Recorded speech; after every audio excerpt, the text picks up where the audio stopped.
Hello students, today we will be continuing with the chapter Human Reproduction. So today we will be studying gametogenesis. Gametogenesis means it is a process of formation of gametes in gonads. Gonads is nothing but the primary sex organs. It includes two types, namely spermatogenesis and oogenesis. Spermatogenesis it occurs in male, whereas oogenesis it takes place in female.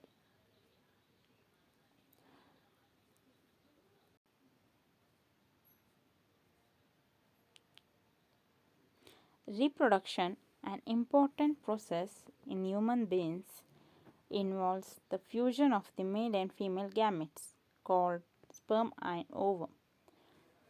These gametes are formed by a process called gametogenesis. In males, the process of gametogenesis occurs in the testes and is called spermatogenesis, whereas in females, gametogenesis is called oogenesis, occurs inside the ovary. Interestingly, spermatogenesis and oogenesis begin at different ages. Spermatogenesis begins at puberty, usually between 12 and 13 years of age, and is divided into two stages: spermatocytogenesis and spermiogenesis. Spermatocytogenesis, the first stage, occurs in the seminiferous tubules, whose inner walls are lined with spermatogonia, the diploid male germ cells containing 46 chromosomes. Some of these spermatogonia divide mitotically to form two daughter cells. But these two daughter cells, one remains the spermatogonium, while the other one becomes the primary spermatocyte. This primary spermatocyte divides meiotically to form two equal cells called secondary spermatocytes. Unlike primary spermatocytes, secondary spermatocytes are haploid cells containing 23 chromosomes each.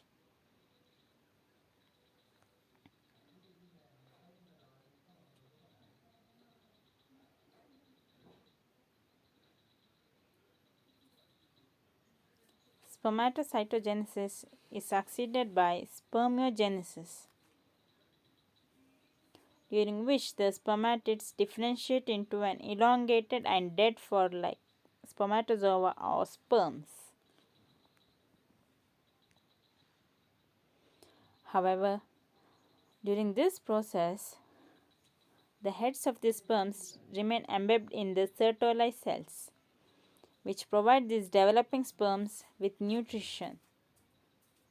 Most spermiogenesis, non-motile sperm are released into the lumen of the seminiferous tubules by a process called spermiation. The lumen has testicular fluid that helps transport the non-motile sperm to the epididymis, where they mature and become motile. During ejaculation, sperm from the epididymis are transported by the vas deferens to the urethra in the penis.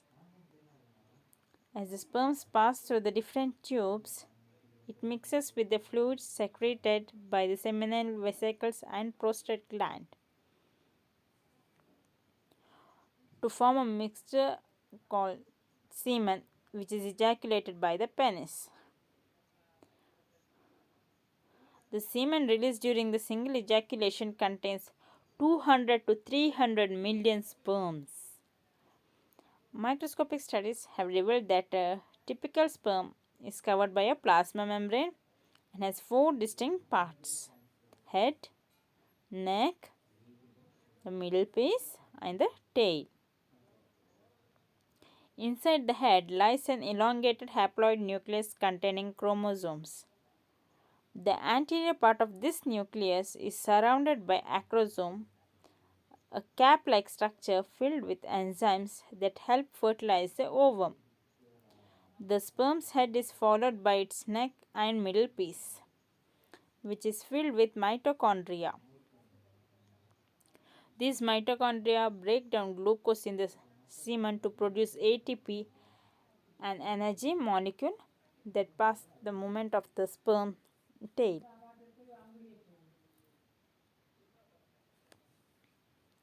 The formation of sperm is triggered when the hypothalamus secretes high levels of gonadotropin releasing hormone or GnRH.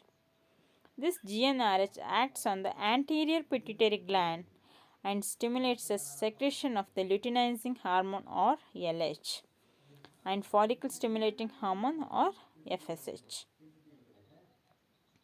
LH in turn stimulates the blood cells to synthesize and secrete androgen, a hormone that triggers spermatogenesis.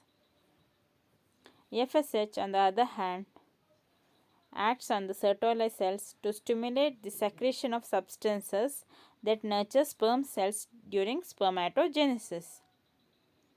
While spermatogenesis occurs at puberty, oogenesis is triggered before a woman's birth. When the germinal epithelium cells in the ovary of the fetus divide by totally to form gamete mother cells called oogonia. A few oogonia divided again to form two immature cells called primary oocytes. The primary oocyte then gets enveloped by a layer of squamous granulosa cells, and together they make up the primordial follicle. The oocyte further develops as the fetus develops, but the granulosa cells do not change till puberty.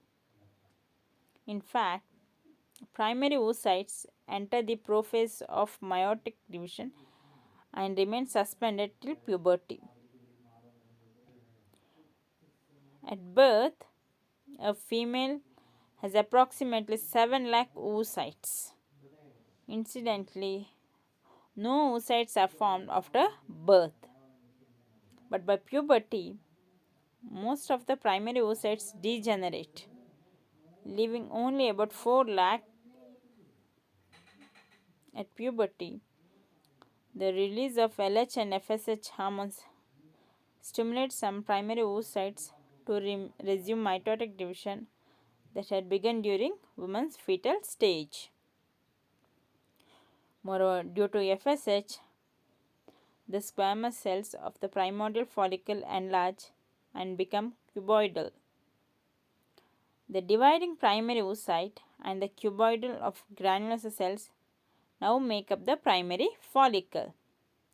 The primary follicle is transformed into a secondary follicle when it enlarges and is surrounded by several layers of granulosa cells, which in turn are developed by theca or capsule. Later, these granulosa cells secrete estrogen, which creates the antrum, the fluid-filled cavity among the granulosa cells. Moreover, the theca becomes evidence and gets organized into two layers, theca interna and theca externa. This structure is now called the tertiary follicle. As the secondary follicle transforms itself into a tertiary follicle, the primary oocytes within the follicle completes mitotic division, which is unequal and yields a large haploid secondary oocytes and a tiny first polar body. The polar body is believed to degenerate, leaving the tertiary follicle with only the secondary oocyte along them. The secondary oocyte develops into the mature follicle or Graafian follicle. The antrum grows and the secondary oocyte and the surrounding granulosa cells are pushed towards one end of the follicle. The granulosa cells secrete a glycoprotein substance that forms a membrane, the zona pellucida. around the secondary oocyte. The secondary oocyte or ovum is released from the Graafian follicle when it ruptures due to a surge in LH in the body. This process is called ovulation, causes the oocyte or ovum to be placed in the oviduct, where it awaits for fertilization by sperm. In this way, the ovum and sperm are formed through a long and intricate process called gametogenesis.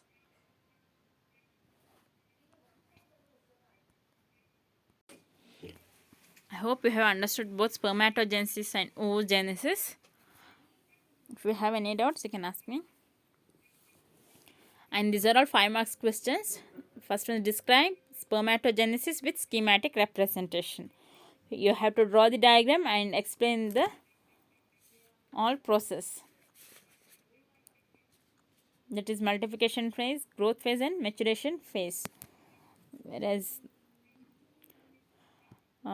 second question is describe oogenesis with schematic representation. Even that you have to explain with the diagram. That is schematic representation of the oogenesis. And next you are having the summary of oogenesis, that is multiplication phase, growth phase, maturation phase. And that actually before the multiplication phase there is a small process, no? And that you have to explain, and then you have to go for the 3 phases: multiplication phase, growth phase and maturation phase. And the last one is the neat label diagram of human sperm.